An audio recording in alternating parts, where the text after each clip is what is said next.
മൗത്തിന്റെ നേരത്ത് സലാമത്ത് വേണം. അതിനേതെങ്കിലും കുറ്റകൃത്യങ്ങൾ നമ്മുടെ ജീവിതത്തിൽ ദായിമായി കിടക്കുന്നുണ്ടെങ്കിൽ അത് മാറ്റണം.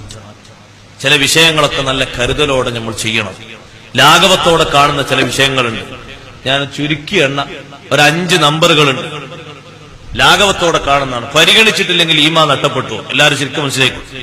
പരിഗണിച്ചിട്ടില്ലെങ്കിൽ ഈമാൻ നഷ്ടപ്പെടും. ഞാൻ പറഞ്ഞതല്ല, നമുക്ക് പറയാൻ ഒരു യോഗ്യത അർഹതയില്ല, ഇമാമിങ്ങൾ പറഞ്ഞതാണ്. ശ്രദ്ധിച്ചിട്ടില്ലെങ്കിൽ ഈമാൻ അങ്ങ് പോയി പോകും. പേടിക്കേണ്ട വിഷയമാണ്. പക്ഷെ നമ്മളെ കൂട്ടത്തിൽ അത് ശ്രദ്ധിക്കുന്ന ആൾക്കാർ വളരെ കുറവാണ്. 99% ആൾക്കാരും ശ്രദ്ധിക്കാത്തവരാന്ന് പറഞ്ഞാൽ തെറ്റാവില്ല. കേട്ടു നോക്കുമ്പോ എല്ലാവർക്കും അറിയും. ഒന്നാമത്തെ നമ്പർ ഏതാണെന്നറിയോ?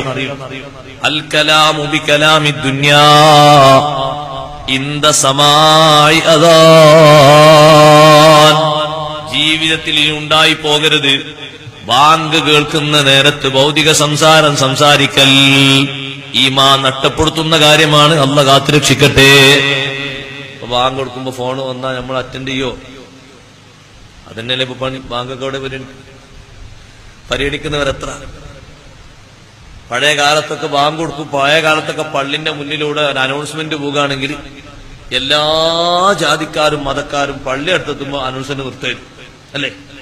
പിന്നെ പള്ളി കഴിഞ്ഞിട്ടാ തുടങ്ങുക. കാരണം പള്ളിയിൽ ഓതുന്നവരോ സംസ്കരിക്കണോ ആരെങ്കിലും ഉണ്ടാവുന്നത് ഇപ്പോഴോ? കാരണം നമ്മൾ ആദ്യം ചെയ്തു കൊടുത്തു. പള്ളി കണക്കാൻ പത്രാസും കണക്കാൻ ചെയ്തു. ഇത് പിന്നെ അവരും ചെയ്തു. എന്ത് പറയാനാ? ബാങ്ക് കൊടുക്കുമ്പോ ഭൗതിക സംസാരം സംസാരിച്ചാൽ ഈമാൻ പോയി പോകും. അത് കരുതേണ്ട ഒരു വിഷയമാണ്. ചില്ലറ കാര്യമില്ല, വലിയൊരു വിഷയമാണ്. ഫോണ് വന്നാൽ അവിടെ നിന്നോട്ടെ, അതിലുണ്ടാവുമല്ലോ നമ്പറൊക്കെ. ബാങ്ക് കഴിഞ്ഞിട്ട് വിളിച്ചാൽ പോരെ? എത്ര തിരക്കുള്ളതാണെങ്കിലും അത് നമ്മൾ ശരിക്കും മുറുകെ പിടിക്കണം. എന്താ വിഷയം എന്നറിയോ? എന്റെ ഉസ്താദെ, ബാങ്കിനെങ്ങനെ പരിഗണിക്കാൻ കാരണം? ആ ബാങ്കിലെ ഏറ്റവും അധികം പറയുന്ന വാചകം അറിയോ? അല്ലാഹ്. ജലാലത്തിന്റെ ഇസ്മല്ലേ അതിലേറ്റവും ഉള്ളത്. ഹയ്യാൽ സ്വലാ ഹയ്യാൽ ഫലാ മാറ്റിവെച്ചാല് ബാക്കി എല്ലാ കലിമകളിലും ഉണ്ട് അല്ലാഹ്. ആ അല്ലാഹുവല്ലേ തുടക്കം നമ്മൾ കേട്ടത്.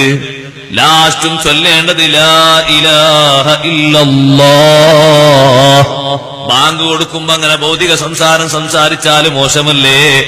ഹദീസിൽ തന്നെ പഠിപ്പിക്കപ്പെട്ടിട്ടില്ലേ? ഹബീബ് റസൂലുള്ളാഹി സ്വല്ലല്ലാഹു അലൈഹി വസല്ലം നിങ്ങൾ പഠിപ്പിച്ചു തന്നല്ലോ, മൻ തകല്ലമ ഇൻദൽ അദാൻ.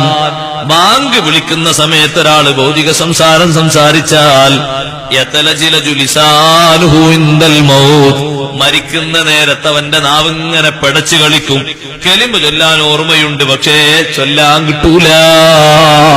നാവ് പടച്ചു പോകും, തത്തിക്കളിച്ചു പോകും. ചൊല്ലാൻ അവന്റെ നാവിന് ഉറപ്പ് വരൂല. ബാങ്ക് കൊടുക്കും. നമ്മളെ കുട്ടികളെ ശീലിപ്പിക്കും. ചെറുപ്പത്തിൽ നമ്മുടെ കുട്ടികളെ നമ്മൾ ശീലിപ്പിക്കും. മോനെ മിണ്ടരുത്, ബാങ്ക് കൊടുക്കണ്ടെന്ന് പറയും. അപ്പൊ നമ്മളെ കുട്ടി കുട്ടിക്ക് ബാങ്ക് എന്നാ തിരിയാനായിട്ടില്ല. കുട്ടി ശരി ബാങ്ക്. വാപ്പ പറഞ്ഞു ബാങ്ക് കൊടുക്കണ്ട്, ബാങ്ക് ഉണ്ടണ്ട.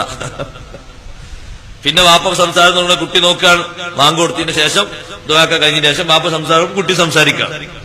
ഇതിങ്ങനെ തുടർന്നു പോരുന്നതിനിടക്ക് ബാങ്ക് കൊടുക്കുമ്പോ ഒരു ദിവസം കാര്യഗൗരവമുള്ള വിഷയങ്ങൾ നമ്മളിങ്ങനെ സംസാരിക്കുമ്പോ ഈ കുട്ടി വന്നിട്ട് പറഞ്ഞു വാപ്പ ബാങ്ക് കൊടുക്കണ്ട്. അപ്പൊ നമ്മൾ ഉറപ്പാടുന്നു അതാ നടക്കണേ.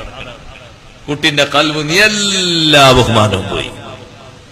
അങ്ങനെ കുട്ടി മനസ്സിലാക്കി ഇങ്ങനെ വല്ല കാര്യഗൗരവമുള്ള വിഷയങ്ങളും പറയുകയാണെങ്കിൽ ബാങ്ക് പ്രശ്നമല്ല. അതല്ലേ ഇപ്പൊ ഒച്ചട്ടിന്റെ അർത്ഥം? അതല്ലേ ഇപ്പൊ വാപ്പ കണ്ണു നെട്ടു നോക്കിന്റെ അർത്ഥം? പോയി, ബഹുമാനം പോയി. പിന്നെ ആ ബഹുമാനം കൽവിൽ കുടികൊള്ളാൻ വലിയ പല. നിങ്ങൾ ആലോചിച്ചു, ബാങ്ക് ചില്ലറ കാര്യമാണ്. അതുകൊണ്ട് ബാങ്കിനെ നന്നായി ബഹുമാനിക്കണം. ജലാലത്തിന്റെ ഇസ്മിന്റെ ബഹുമാനം വലിയൊരു ബഹുമാനാണ്. അല്ലാഹ് അല്ലാഹ്, വലിയൊരു ബഹുമാനമുള്ള വാചകമല്ലേ ആ വാക്ക് തന്നെ? അല്ലാഹ് അല്ലാഹ് എന്നുള്ള വാക്കിന് എത്ര വലിയ ബഹുമാനമുള്ളതാണ്. അത് ആവർത്തിച്ച് പറയുന്ന, ആവർത്തിച്ച് കേൾക്കുന്ന ഒന്നാണ് ബാങ്ക്. ആ ബാങ്ക് വിളിക്ക് നമ്മൾ നല്ല ബഹുമാനം കൽപ്പിക്കണം.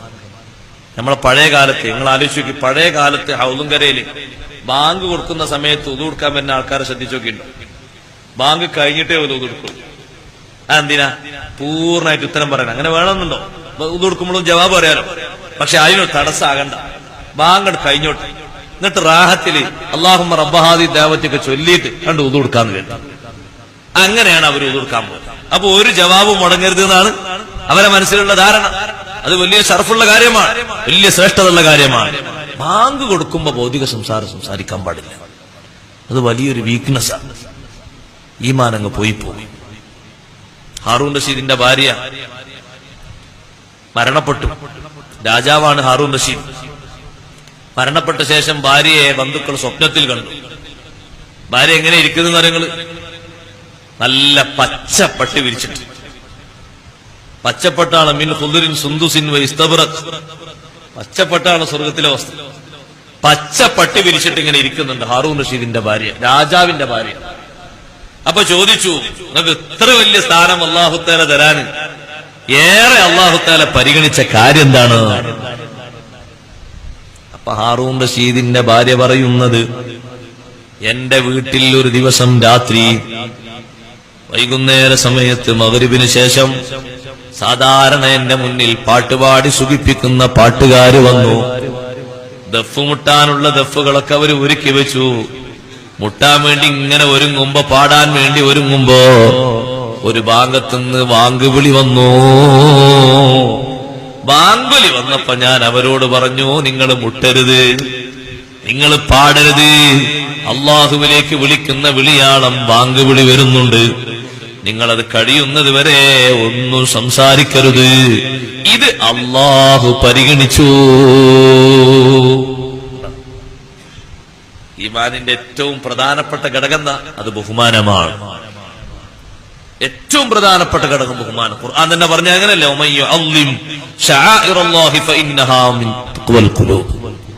അള്ളാഹുവിന്റെ അടയാളങ്ങളല്ലേ, അള്ളാഹുവിലേക്ക് വിളിക്കുന്ന വിളിയാളമല്ലേ വാങ്കുലി.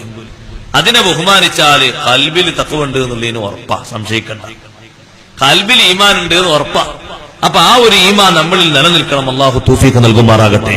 ഒരിക്കലും സഹോദരന്മാരെ, സംസാരിക്കുന്ന ഒരാളെ കണ്ടാൽ നമ്മൾ ആംഗ്യം കാണിച്ച്